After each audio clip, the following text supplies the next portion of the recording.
Merci beaucoup. Comme vous l'avez peut-être vu, vous avez le titre entier de notre programme, du rêve à la réalité. C'est véritablement de ça qu'on parle, de ça qu'il s'agit. Et pourquoi est-ce que nous avons choisi ce titre? Eh bien, parce que chaque fois que je rencontre des gens qui ne m'ont pas vu depuis un certain temps, ils me demandent « Alors, vous en êtes où dans les médias sociaux, dans le domaine de la santé ?» Est-ce qu'on en est toujours dans les espoirs et les annonces ou est-ce qu'on a avancé un petit peu? Parce qu'il va falloir que, à chaque fois, les gens ne me croient pas quand je leur annonce tout ce qui se passe et donc il faut que je me justifie. Et ce que je peux dire, c'est que c'est maintenant une réalité. Et cette réalité se situe à l'intérieur du rêve. Le rêve de Denise. Et on ne serait pas ici si Denise n'avait pas eu des rêves à un moment donné dans sa vie. Parce que j'ai grandi à New York. Et si je n'avais pas, dès le début, dès que j'étais petite, voulu venir travailler à Paris, et pour des raisons de tradition familiale dans le domaine de la santé, et si j'avais pas eu ce rêve en étant toute petite fille, et si je n'avais pas réalisé ce rêve, eh bien, on serait pas là aujourd'hui tous ensemble. Donc, lorsque les gens disent « Alors, est-ce qu'on va passer de la phase rêve à la phase réalité ?» Ben, il faut les deux. Il faut des rêves et il faut aussi de la réalité. Parce que la réalité n'est jamais aussi parfaite. Lorsque j'ai commencé à travailler dans le domaine de la santé, j'ai vu que il n'y avait pas toujours et partout la qualité de soins et de prise en charge qu'on attend et qu'on espère. Et je pense que le point de départ, le point clé, c'est la relation entre le médecin et son patient, qui n'est pas toujours idéale, même si on a tous les moyens techniques les plus modernes. Et puis ensuite, dans ma vie, j'ai rencontré Internet en 1994 et à l'époque, je me suis dit que c'était un outil incroyable qui allait nous apporter très rapidement toute une série de solutions. Mais il y a toujours eu de la controverse sur Internet, juridique, psychologique, sociétale. Internet n'a jamais vraiment été le consensus partout et à 100%. Et l'un des problèmes, c'est que les gens ont continué à travailler et à vivre et à respirer en silo. Ils peuvent pas faire ça parce qu'ils font partie d'une société privée, ils peuvent pas faire ça parce qu'ils sont médecins, ils peuvent pas faire ça parce qu'ils sont patients. Et même au sein d'un espace national, il peut y avoir des limites économiques ou autres. Il y a toujours des limites à tout.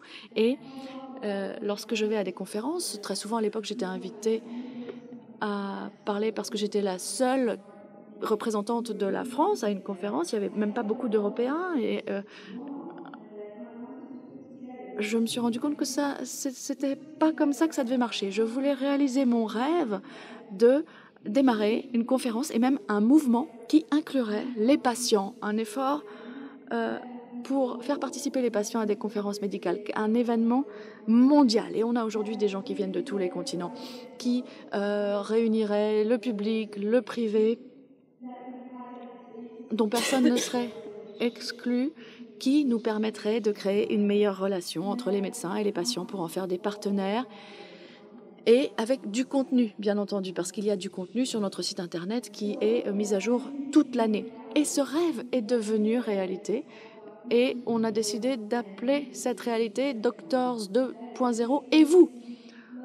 Et on a décidé aussi de tenir cette conférence à Paris, qui est une ville tellement extraordinaire, aussi bien pour ceux qui y habitent que pour les touristes et les visiteurs.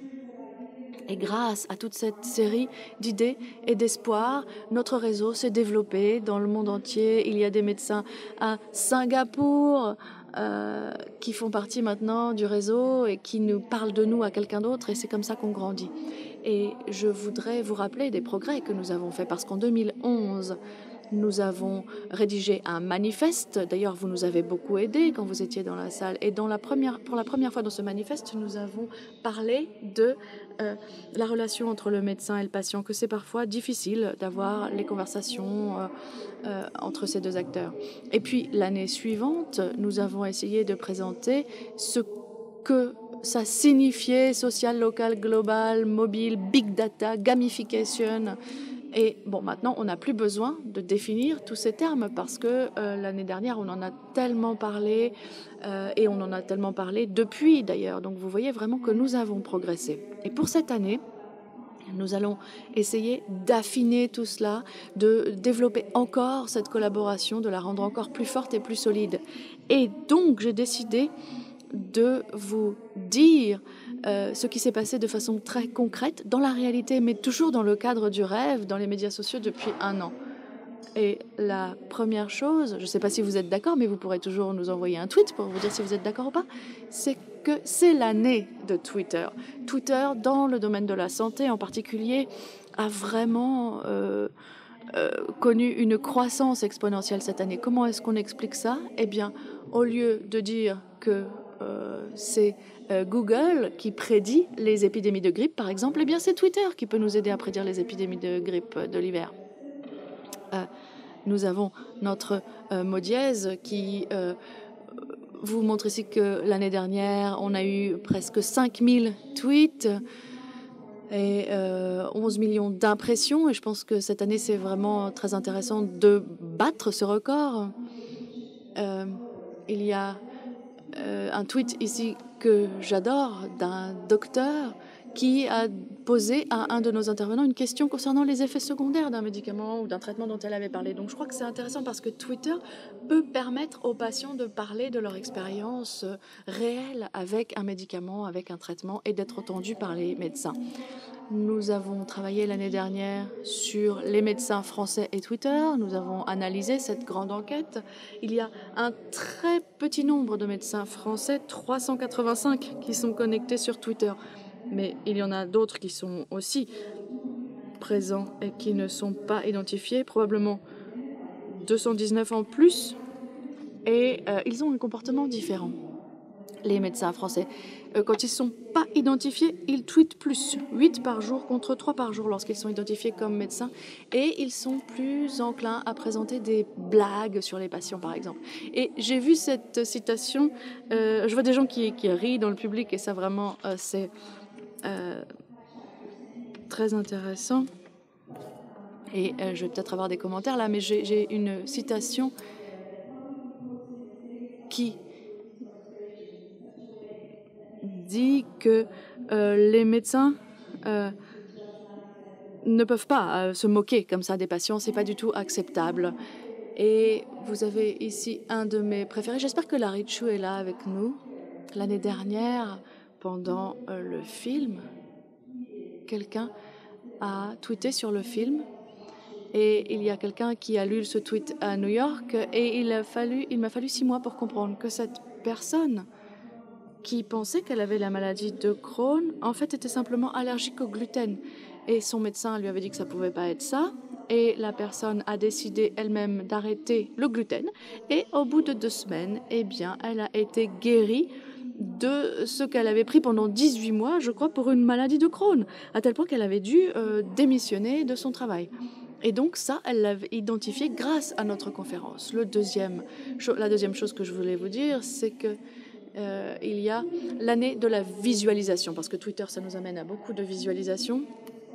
Et vous avez aussi une question, comment est-ce que la perception correspond à la réalité? Indépendamment de la qualité du système de santé, les personnes ont des sentiments différents quant à savoir s'ils ont été pris en charge correctement ou pas. Et donc l'année dernière, nous avions montré le IDOC 24, qui était un des finalistes pour le concours.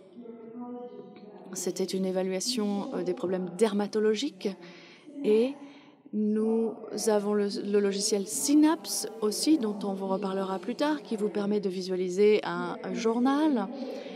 Il y a un autre journal ici pour les impressions des patients. On va parler aussi de la fourchette, le fork, qui vous permet de visualiser les repas, la vitesse à laquelle ils sont pris. Simpler, qui a énormément travaillé sur la visualisation des communautés de patients. Vous voyez ici des points qui représentent les médecins et les patients dans les tweets. Vous allez aussi entendre parler des Goo Glass par le docteur Grossman et de ses lunettes qui augmentent la réalité. C'est aussi l'année de l'évaluation des apps certifiées, parce que les applications doivent être évaluées. Il y en a tellement qui sont téléchargées qu'il est vraiment important de pouvoir les juger, les évaluer. Je crois que nous sommes la première conférence qui commence à en parler. Il y a un groupe d'hôpitaux à New York qui a mis en place un programme de certification et d'évaluation des applications. Il y a une entreprise française qui participe à ce concours DMD Santé qui évalue aussi les apps, et je suis sûre qu'il y en a énormément d'autres dans le monde entier. Le NHS a aussi une application, un système de pré-évaluation des applications qui est proposé aux patients. Et donc, c'est quelque chose de très intéressant. La communauté se redéfinit à l'heure même où nous parlons. C'est un autre point très important. En 2011, nous avons lancé la plateforme cancercontribution.fr, puisque c'était notre cause à l'époque. Et nous avons vu que les internautes peuvent travailler ensemble. En 2012, un blog a démarré qui est ensuite devenu un site internet, puis une association qui est maintenant présente sur Facebook. Et tout ça a eu un impact sur les politiques nationales de greffe de rein en France. Nous avons aussi un certain nombre d'autres communautés, par exemple Smart Patients avec Ronnie Zeiger. Nous sommes très heureux aussi d'avoir la communauté de patients épileptiques, Patients Like Me. Et pour 2013, nous avons choisi une communauté Twitter qui est en cours de lancement, qui s'appelle FRDoc, qui est lancée avec un certain nombre de participants en ligne. Il y a aussi DocTango, qui a créé une communauté de serious game, parce que les docteurs aiment qu'on leur pose des défis et aiment se mesurer à leurs collègues. Et donc ça, c'est encore une autre communauté qui se développe et qu'on voit arriver. Donc 2013, c'est vraiment l'année des nouvelles communautés. On va avoir aussi une présentation de DermaWeb. Pour la première fois, c'est Pierre Fabre qui a ajouté un site communautaire à un projet qui n'en avait pas du tout au départ. C'était quelque chose qui ne concernait que les dermatos. Et puis, évidemment, tout cela a besoin de moyens, et je dois vous dire que cette année passée a été une année d'investissement. L'Astari a reçu énormément d'investissements cette année pour des pharmacies en ligne où les gens peuvent aller trouver les médicaments à leur disposition. Une des entreprises dont je viens de vous parler tout à l'heure, 35 millions de dollars. Les gens comprennent véritablement que la santé numérique, c'est pas une bulle qui va exploser, c'est vraiment quelque chose de très concret pour les patients. Donc il y a énormément d'argent qui a été investi là-dedans, des startups qui veulent participer à notre concours, et encore plus que les autres années, nous avons dû en refuser pour arriver à un nombre de 12, et une de ces startups a très récemment reçu une contribution très intéressante, 700 000 euros. Je crois que ça représente quand même beaucoup d'argent en Europe. Ça a été aussi l'année du diabète, avec des évaluations qui ont permis de voir que le diabète était la maladie qui était le plus représentée dans l'App Store en matière d'applications mobiles. Et l'année dernière, on vous a d'ailleurs parlé énormément du diabète. On avait Endo, Diabeo, MySugar, qui sont des applications. Les deux dernières ont été lancées cette année. Et c'est toujours l'année des gens. C'est pas virtuel, c'est pas le monde virtuel, c'est vraiment les vrais gens. Et je voudrais saluer tous les médecins ici qui ont inventé des outils qui font partie... ça a été vraiment une découverte qu'on a faite, qu'il y a des médecins qui inventent des outils. Ils créent des sites internet pour les patients, ils ont des blogs, ils utilisent des vidéos dans lesquelles ils s'expriment eux-mêmes. Le docteur Grossman va nous en parler tout à l'heure. Et puis le docteur Hickson, qui est aussi dans la salle, va nous parler de sa communauté de patients épileptiques, Patients Like Me.